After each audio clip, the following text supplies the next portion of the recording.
Bom dia. Ela trabalha com a arte de chamar a atenção, realçar as qualidades de produtos ou campanhas, conquistar o público-alvo e convencê-lo a encampar aquela ideia. Não é nada fácil, ainda mais para quem preza a inovação e a sustentabilidade. Minha convidada de hoje é a nova presidente do Sindicato das Agências de Propaganda da Bahia, Laura Passos, vice-presidente da agência Engenho Novo. Bom dia, Laura. Oi, tudo bom?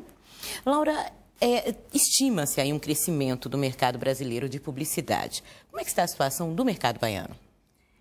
Esse ano o mercado baiano foi um ano atípico. A gente espera, na verdade, né, que seja um ano atípico. Porque o ano até 2011 veio um ano equilibrado, de crescimento. Aí esse ano 2012 teve uma queda, vai finalizar, né, o ano com uma queda grande no mercado baiano. Mas por alguns detalhes a eleição, o mercado imobiliário, que é o grande anunciante do nosso mercado, teve uma queda muito grande. Alguns anunciantes locais foram comprados por grandes redes, então a comunicação foi centralizada em São Paulo. Então esse ano vai ser um ano... A crise chegou aqui, nesse mercado de alguma forma? Chegou. Na verdade, a gente não sabe se foi uma crise real ou foi uma crise um medo desses anunciantes, né? E todos ficaram retraídos. Então, mas chegou. A gente não sabe se foi algo real ou foi. E como é que fica a Bahia frente aos outros estados do Nordeste? A Bahia costumeiramente tem uma competição forte com Pernambuco. Isso. Esse estado também é o nosso principal oponente, aí, digamos assim, ou rival dentro do mercado publicitário?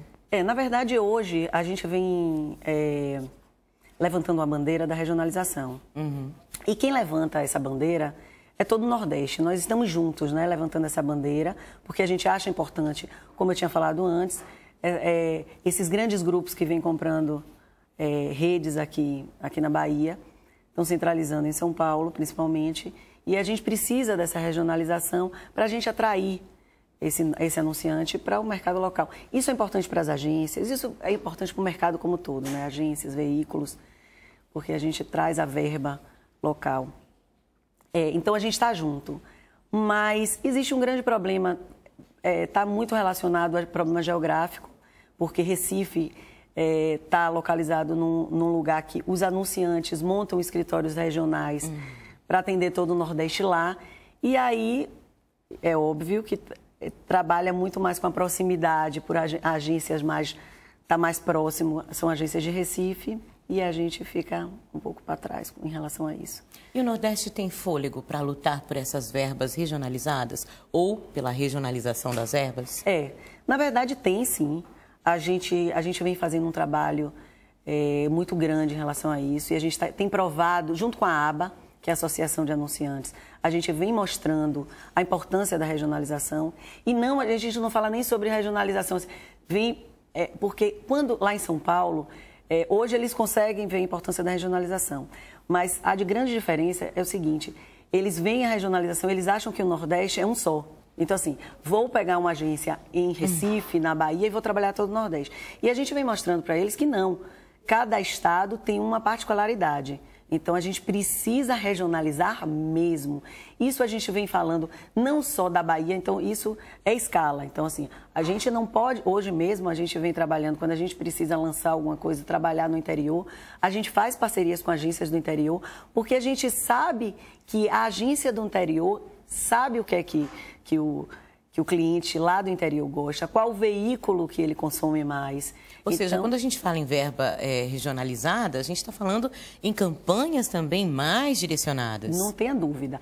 Campanhas, plano de mídia mais direcionado, mais regional. Então, assim, a gente está falando como um todo, de todo o mercado, né? Desde campanhas a plano de mídia, a gente... E essas parcerias acontecem na prática? É uma parceria com uma empresa de São Paulo para fazer uma campanha aqui de uma empresa que é nacional, multinacional, ou essas parcerias de vocês com o pessoal do interior, de algumas regiões, porque a Bahia é imensa, né? Vinha acontecendo.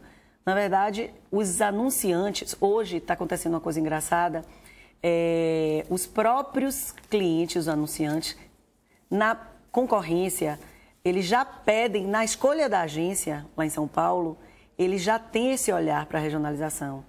Então, eu venho recebendo visitas de agências de São Paulo para conhecer a Engenho Novo e vem acontecendo em outras agências aqui da Bahia, porque o anunciante pede essa regionalização. Então, vem acontecendo. A gente tem um caso lá na agência da Chevrolet, que a gente está com uma coligada, a gente é uma coligada de um grande grupo de São Paulo. A gente tem essa parceria há 15 anos. E aí, cada vez mais forte. Então, a educação está acontecendo isso. Então, os grandes grupos estão comprando faculdades aqui e estão regionalizando. Então, isso é uma tendência. A gente tem uma pergunta agora da apresentadora do Band Cidade, Carolina Rosa. Embora a Bahia tenha grandes nomes da publicidade com reconhecimento nacional, agências premiadas, o estado não tem a tradição de ter grandes escolas da área. Não é contraditório isso? Essa é uma pergunta difícil. E, por incrível que pareça, os grandes nomes... foi numa época que não tinha muitos cursos de publicidade aqui no nosso estado. Eram cursos, a federal tinha curso de comunicação, que era mais com ênfase em jornalismo, então não tinha. E hoje a gente está tendo essa dificuldade, a gente tem um distanciamento muito grande. As próprias agências estão tendo esse distanciamento com as universidades, com as faculdades. Isso é um erro absurdo, porque hoje eu recebo estagiários lá na agência que não conhecem, estão quase para se formar e não conhecem como é que como uma agência se divide, os departamentos de uma agência. Eu fico preocupada. Hoje, a maioria dos professores das faculdades não tem essa experiência dentro de uma agência. Então, tem muito mais a parte teórica e a prática. Existe esse grande problema.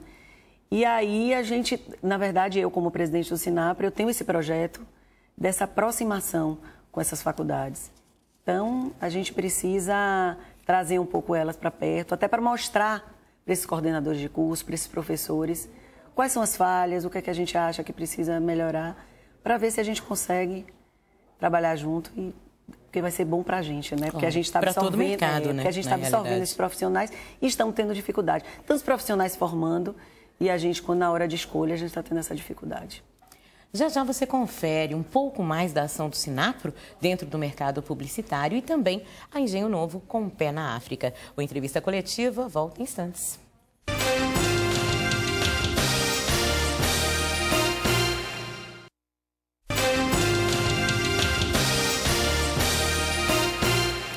Estamos de volta com o programa Entrevista Coletiva e a minha convidada de hoje é a presidente do Sindicato das Agências de Propaganda aqui da Bahia, Laura Passos. Laura, você acabou de assumir a presidência do Sinapro. Quais são as principais demandas desse segmento?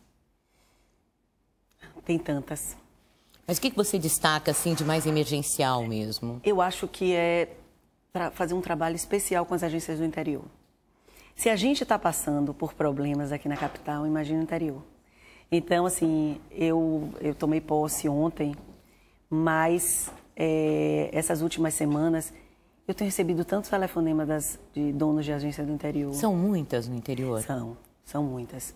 A gente tem no interior 40 agências filiadas, é impressionante. Então, assim, o interior clama por um trabalho carinhoso. Por uma aproximação mesmo, né? É. Mesmo nas áreas mais desenvolvidas do Estado. É geral. É isso, é essa comparação. A gente está... Se as agências daqui da capital estão com dificuldade de contratar, estão com dificuldade com negociação com o cliente, as margens cada vez menores. Estamos tendo muita dificuldade. Imagine no interior. Então, assim, é um trabalho que eu quero fazer em especial no interior, as agências do interior. O Ziel Bueno, apresentador do Brasil Gente, também tem uma pergunta para você. Vamos lá. Boa noite. A Bahia sempre foi um estado formador de grandes publicitários. Como o sindicato fiscaliza e atua na formação desses profissionais nas faculdades e agências? Na verdade, o sindicato não fiscaliza as faculdades. Ele não tem esse papel. Ele fiscaliza as agências. Ele, para ser filiado ao Sinapro, tem que ter a gente tem umas exigências, óbvio, né? Tem que ter departamentos. Então, quando pede a filiação, a gente faz uma visita na agência para certificar que ela tem esses departamentos, ela funciona, né? Então, a gente tem essa fiscalização, mas nas faculdades a gente não tem essa fiscalização. O que a gente vem fazendo junto às faculdades, na verdade, o sindicato, e aí na minha gestão eu quero ter essa aproximação maior, a gente leva para as faculdades e traz os alunos para o Sinapro, né? Com cursos. Então, a gente leva muitos profissionais lá para o interior para fazer workshop, fazer palestras. Então, a gente tenta trazer um pouco esses estudantes, se aproximar mais das agências. Isso é importante porque a profissão de publicitário, ela tem um glamour aparente, como tem a de jornalista, né? É verdade. E as pessoas muitas vezes vão para a faculdade pensando que é só glamour, e não é. Não é. Tem muito suor aí. É verdade. Primeiro, eu acho que as pessoas escolhem a profissão muito cedo. Então, assim, é numa fase que eles estão preocupados com esse glamour. E quando chegam na agência, quantas vezes, eu acho que deve ser o maior índice de abandono e de mudança. Olha, a maioria de profissionais, e eu acho engraçado porque eu perco profissionais, a maioria dos profissionais que eu perco não são para outras agências, é porque eles querem abandonar a profissão, porque eles escolheram muito cedo, e aí quando chega no meio do processo, fala assim, não é isso que eu quero. Não é bem isso, né? Então eu já perdi para direito. O direito é o que mais me leva a profissional. Já perdi para medicina. Eu tenho um diretor de arte que trabalhou na Engenho, que ele olhou e falou assim, eu quero medicina, e está fazendo medicina. Então, assim, hoje a gente perde muitos profissionais porque descobrem que não é isso. Então, a gente tem esse problema dos profissionais de escolherem muito cedo, e aí esse glamour faz com que eles cheguem na realidade e vejam que não é bem isso. Mas não é só o lado negativo. Claro. Então, as festas de publicidade, esse lado criativo do publicitário, esse lado, essa liberdade que uma agência dá. Então, hoje a Engenho Novo é uma agência casamenteira. E aí todo mundo, os clientes falam assim, os clientes falam assim, e lá na Engenho, pode namorar? Eu disse, claro, isso é saudável. Porque quando eu tenho uma campanha para entregar de madrugada, a pessoa tem que estar namorando com o profissional, né? Lá. E isso é interessante, porque eles não reclamam, vou ficar até meia-noite, eles ficam com prazer. Fica o telefone tocando. Não, é ótimo. Então tem essa liberdade. Então é bacana, a publicidade é bacana. Não é esse glamour que foi criado, mas é diferente. E essa coisa da Engenho Novo ter um pezinho lá na África, em Luanda? É engraçado, porque há 7 anos atrás a gente foi convidado por uma grande empresa para lançar um shopping. A gente tem know-how em shopping center e fomos lá só para lançar o shopping. Há 7 anos? Há 7 anos atrás. Quando chegou lá, eu fui, olhei, gostei. Adoro Angola, adoro. Eu só não tenho uma relação tão forte porque eu tenho filho. Então, assim, cada ida para lá era um sofrimento. Mas a gente foi e lançou o shopping, foi um sucesso. Essa mesma empresa começou a ter novos projetos, aí chamou a gente. E aí fomos recebendo convite para fazer alguns lançamentos e ficamos lá, e estamos até hoje. A gente tem um sócio, que é Maurício Santana, que ele fica lá o tempo inteiro. Isso foi ótimo, porque a gente abriu há 4 anos atrás uma agência em Brasília também. Então, aí eu pude me dedicar a Salvador e Brasília, e eu tenho ele lá. E aí é muito bacana. E a questão dos profissionais? Porque vocês chegaram lá ainda com Angola em reconstrução. Isso. Se existe essa dificuldade na formação aqui, imagino que lá também. Há o que se chama aí de troca de tecnologia? Vocês estão formando profissionais lá também? Estamos. No começo, a gente teve que levar toda a equipe daqui, porque não tinha mesmo, a gente utilizava só a menina do cafezinho, algum profissional arte finalista, mas a grande maioria eu tinha que trazer daqui do Brasil. E isso ficava um custo muito alto. Então a gente decidiu fazer esse intercâmbio mesmo. Pegar profissionais de lá, das faculdades de lá, que tem faculdade lá de publicidade, e aí passar nosso know-how. E hoje a gente tem metade dos profissionais a gente consegue utilizar de lá. E isso foi muito bacana. A gente sente orgulho. Já já, as inovações dos publicitários para manter a antena ligada e o lado verde da criatividade. Uma entrevista coletiva volta em instantes.